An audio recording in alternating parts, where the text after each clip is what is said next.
Welcome to the June 25th meeting of the Murfreesboro City Council. Councilmember Rick LaLance has our prayer and our pledge. All right, y'all bow with me. Lord, thank you for all the blessings in our lives. Thank you for all the blessings in this city. And God, we hope that you will be with us, the leaders of the state and leaders of the nation. Lord, we need you today and we need you this week. God, we hope that you will be with us tonight as we make our decisions, and we hope that you'll be in your will. Amen. Amen. Amen. I pledge allegiance to the flag of the United States of America and to the republic for which it stands, one nation, under God, indivisible, with liberty and justice for all. All right. You have the consent agenda in front of you. You have 5 different items. I'll move for approval. Second. Motion and second. Right, please call the roll. Vice Mayor Skels Harris. Aye. Mr. LaLance. Aye. Mr. Martin. Aye. Mr. Shacklet. Aye. Mr. Smotherman. Aye. Mr. Way. Aye. Mayor McFarland. Aye. We'll move into old business. We have land use matters, ordinance 20 OZ 14, amending the West Lawn PUD along Veterans Parkway. This is second and final reading. Mr. Tindall, before we go into second and final reading, just because it reminded me from the public hearing last week, when we scheduled public comments, and that's going to be for July, is that 17th? The second Thursday in July. I'll have to pull up the calendar here. At 5:30 Okay. is when we'll have those. So we'll have it on, public comment will be on July the 9th Okay, July the 9th. at 5:30, and then we'll start the council meeting at 6. All right, perfect. Move for approval.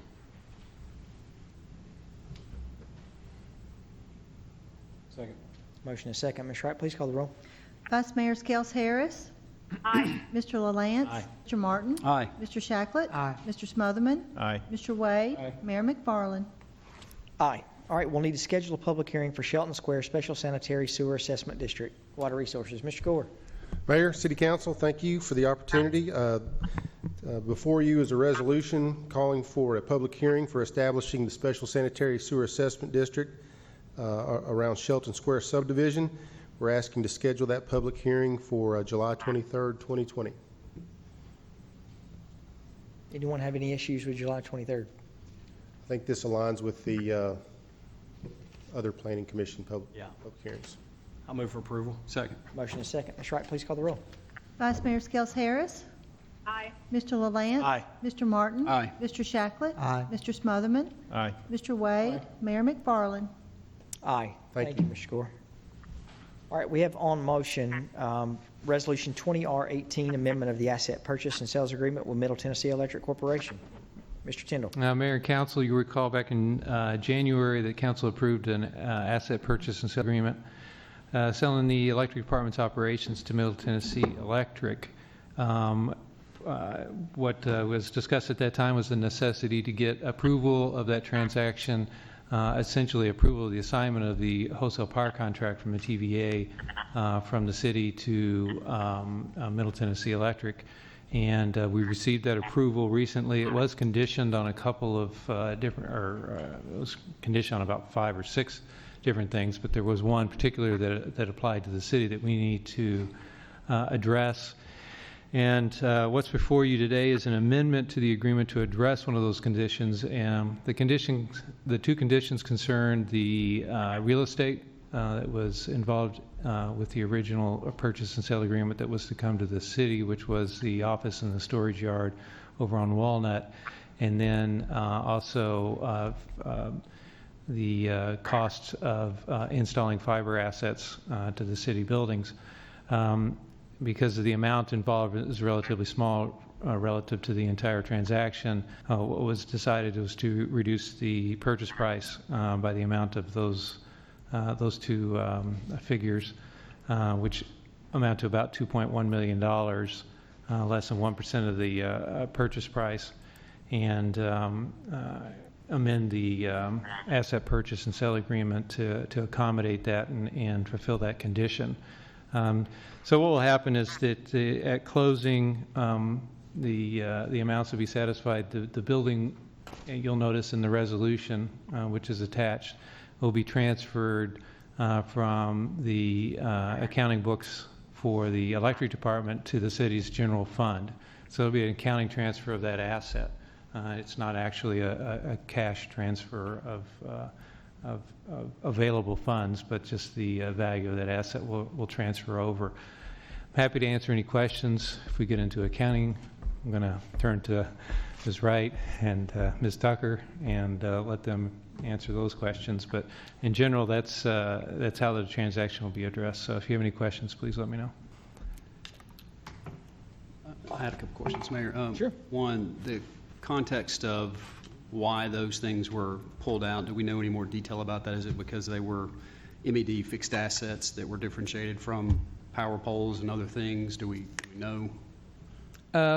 I think there was, the TVA did a very in-depth analysis on the transaction, and attached with the council communication is their letter approving and recognizing the transaction. It recognizes substantial benefits to the ratepayers as a result of the transaction.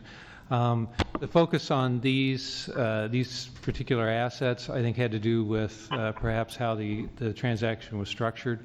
We had explained that the price was set to accommodate these two, and the transfer of actual assets with respect to fiber was all accommodated in the transaction.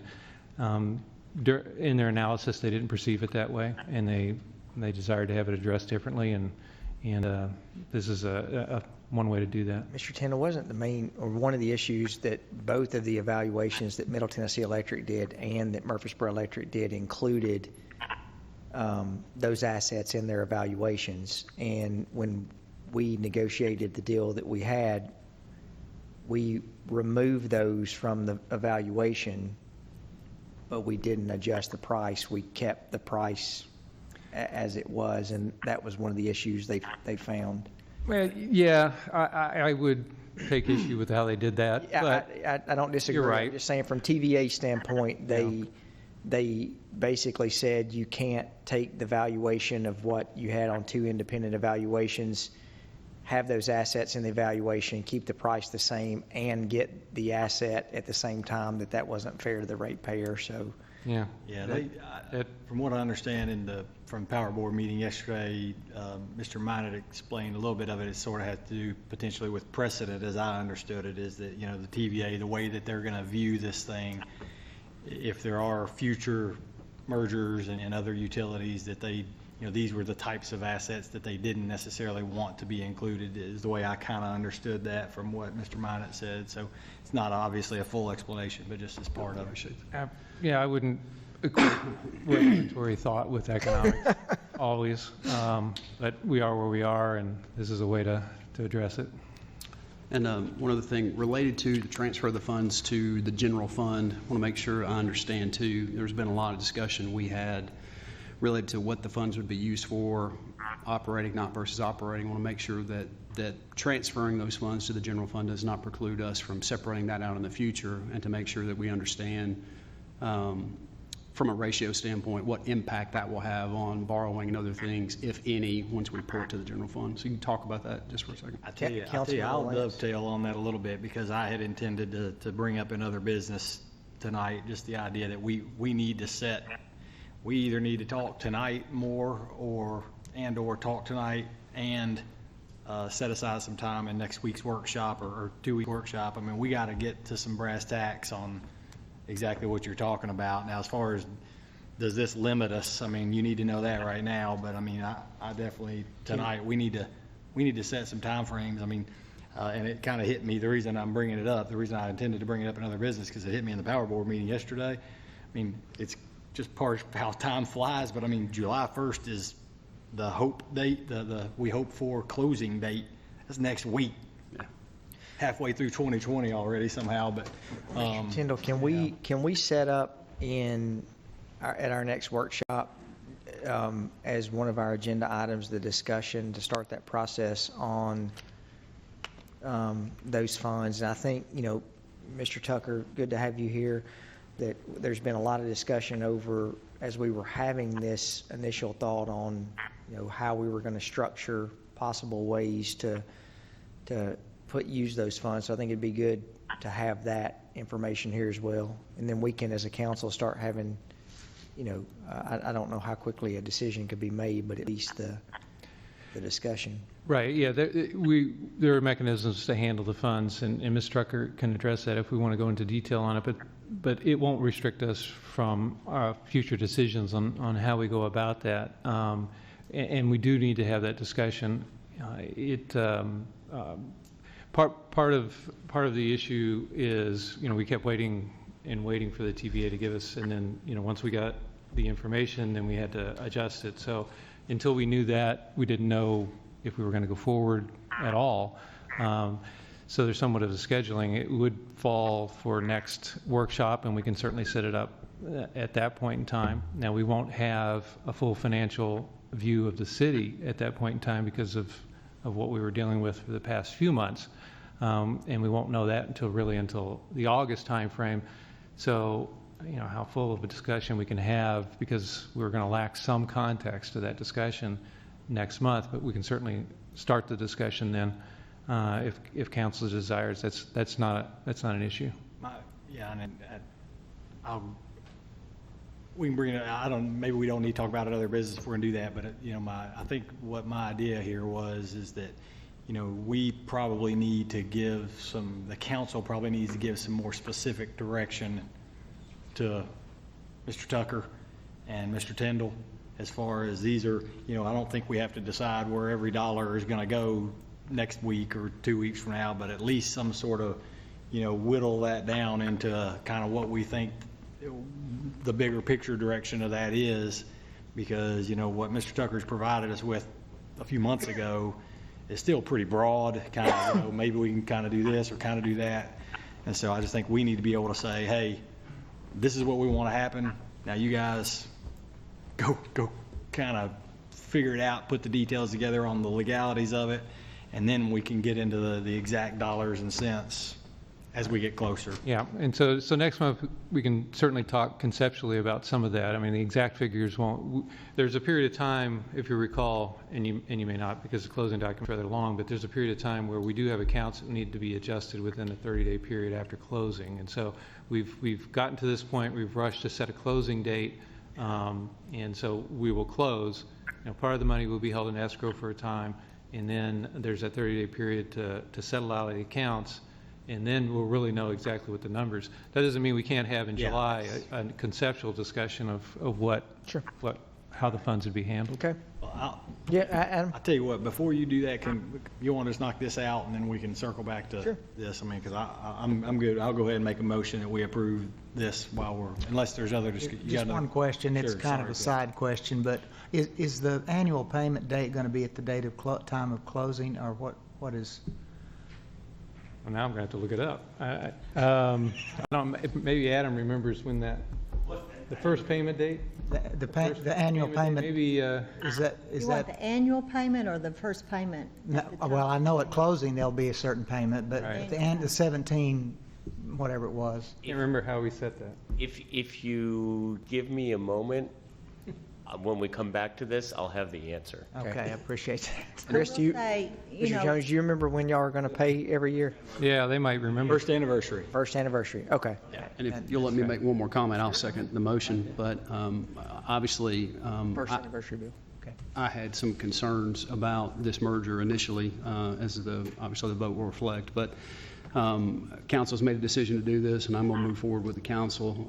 I think the amendment is reasonable, and so I'll second Rick's motion. Awesome, thank you. All right, motion and second. Ms. Wright, please call the roll. Vice Mayor Skels Harris. Aye. Mr. LaLance. Aye. Mr. Martin. Aye. Mr. Shacklet. Aye. Mr. Smotherman. Aye. Mr. Wade. Aye. Mayor McFarland. Aye. All right, we'll move into Cherry Lane Phase 2 Professional Service Agreement for Environmental Permitting, Engineering. Mr. Griffith, it is so good to see you without a change order. It is good. Always is. This is a professional service agreement for Cherry Lane Phase 2. If you'll, council, remember, this is a section between the Siegel Soccer Park and the Alford Road, Sulphur Springs area. Staff requested a proposal from the engineering firm Griggs Maloney to prepare a transportation-focused alternative analysis and submittal coordination for state and federal environmental permitting. This was after a meeting a few months ago with the Tennessee Department of Environment and Conservation. They asked for some additional information on the route that we've chosen for Phase 2. Subsequently, Griggs Maloney subcontracted with Energy, Land, and Infrastructure and has submitted the proposed work. The primary funding source for the project, including the $68,750 for the contract, will come from the bond issue for the project. With that, I'll be happy to answer any questions you may have. Any questions for Mr. Griffith?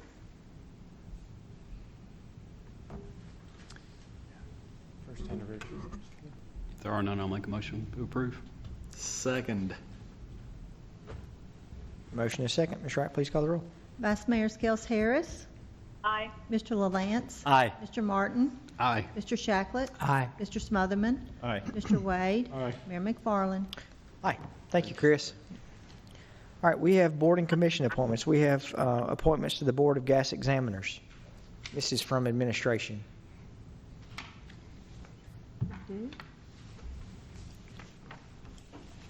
No, we don't. I've seen it. We do. We do. do? You skipped beer permits again. Oh, well, the licensing, yeah, sorry. Trust me, it wasn't intentionally. All right, licensing. We have a special Nobody event else got it. permit for Oakland's for 3 fundraisers, the first of which is July 10th and then September 25th and December 4th. The permit is in order, and we would like to issue that if you approve it tonight.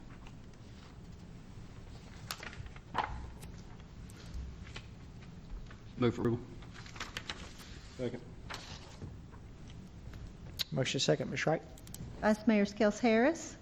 Aye. Mr. LaLance. Aye. Mr. Martin. Aye. Mr. Shacklet. Aye. Mr. Smotherman. Aye. Mr. Wade. Aye. Mayor McFarland. Aye. All right, we do have the, from the last meeting, I don't see it on the agenda, but we've got the appointment to the Rutherford County Library System Board of Directors. And we do also have the board. And I do want to make one comment on the Board of Gas Examiners. Stephanie Davis is on there to replace Eddie Davis. Eddie passed away 6 or 8 months ago, maybe close to a year ago, but Eddie for years owned Gas World on Middle Tennessee Christian Drive, and Eddie served on the gas board for 20 plus years. So I want to say thank you to his family for his service, and his daughter Stephanie, who now owns the company, is stepping into his role to be on that commission. So thank you, Steph. Outstanding. I move for approval. Second. Motion is set. Ms. Wright, please call the roll. Vice Mayor Skels Harris. Aye. Mr. LaLance. Aye. Mr. Martin. Aye. Mr. Shacklet. Aye. Mr. Smotherman. Aye. Mr. Wade. Aye. Mayor McFarland. Aye. Any business, other business from staff? Yes. Was it for both? That was for both sets of Library and- appointments, right? and- Yes. Yes, Okay, and all library. And I think we have a report of a new debt obligation. Yes, we are required by state law to present the CTO 253 forms for the two debts that we closed on today, refinancing our old debt. Our financial advisor was quite pleased with the rate we got. I think it's set a record for them as how low it is. Yeah, so let's, we signed this on Tuesday. I was telling Councilman Martin today, we're refinancing out of the variable rate debt that we had to, but would you tell us what that interest cost is, Melissa? For our debt, it is 0.297%, and for the water debt, it is 0.5047. Yeah, I want to make sure it's not, Point. yeah, it's not 5% or No. 2.9, it is point. 0 point. Yeah, so a quarter of a point and a half a point is pretty Right. much what our interest They rate said is. the last time they thought we had set a record, they never dreamed we would break our own record, but They were very, very excited how low this was, and ours is a little bit lower than Water Resources because our term is shorter, but otherwise, it's very good rate. You should have said it was because of Darren. Well, I would have said. I think the other thing that Melissa, we have on here as well, we're basically refinancing $18 million worth of debt for 16.8. There was a $2 million bond premium on one, and then the water and sewer, the bond premium wasn't near as much on that one, but no, it was 2.9 million. So we basically are not only getting that interest rate, but we're saving about $5.6 million. And on our annual budget, we budget 2.5% for our variable rate For the debt. variable, we So do. we're saving 2%. Yeah. So y'all did a great job on that. We had a lot of help getting this deal done, and we appreciate it. Good stuff. Thank you, Good guys. consultants. All right, do we have a motion? You don't need to vote on it. Okay. I just have to have it. Well, we wanted to vote on it just because we're so happy. Trying to take credit for your Yeah, work. I mean, yeah. We want everybody to know how hard y'all worked on this. Well, it's also posted on our website for anybody that's interested in looking at it. Nobody reads that unless it's on Facebook. So we'll post it on Facebook later on today. Surely somebody will complain about a 0.229% interest rate. So and saving $2.9 million. Somebody can't be happy with that. All right. Any other business before council? Sam, Good evening, hard Mayor, act to members of follow council. right there. Yes, that's hard to follow right there, but I do want to remind our folks in attendance and those that might be watching from home, we're still looking for responses to the 2020 census. Rutherford County counts. It's important to us for state and federal shared revenues. A couple ways to do that. You can respond to the mailer you receive from the Census Bureau. You can call in. They'll talk to you over the phone, or you can also visit a website, www.my2020census.gov. We appreciate your response. Thank you, Mayor. Yeah, thank you. And Councilman Lance reminded me a couple of things I want to point out.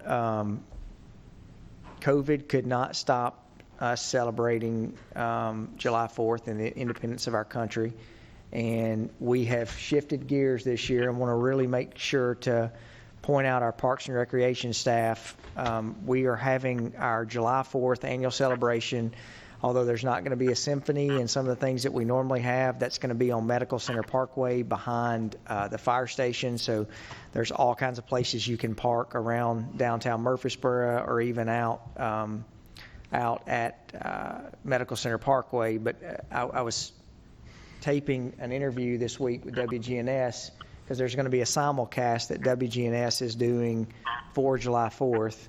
And for those who are watching and listening, I could not think of a better place to have fireworks behind our fire station, celebrating our emergency service responders, but also less than a mile away from our hospital and our healthcare frontline workers. So everything happens for a reason, and this year we can celebrate our hospital, our police and fire, and we can do that from Medical Center Parkway. So please take part in that. Social distance and stay away from each other, but we want you to enjoy the fireworks. Thank you for reminding me. Yeah.